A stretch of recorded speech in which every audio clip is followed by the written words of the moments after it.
Aabot naman sa 116 na pasahero at tripulante ang nakaligtas sa salpukan ng isang fishing vessel at isang passenger vessel nitong Huwebes ng umaga malapit po sa Port of Lucena sa Quezon.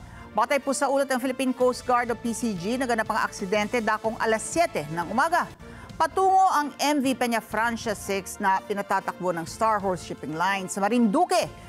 Nang salpukin ito ng paparating na fishing vessel na FV Senyor Fernando II malapit sa Lucena Breakwater. Kabilang sa nailigtas ang 100 pasahero at crew members ng passenger vessel, ang 16 na tripulante ng fishing vessel.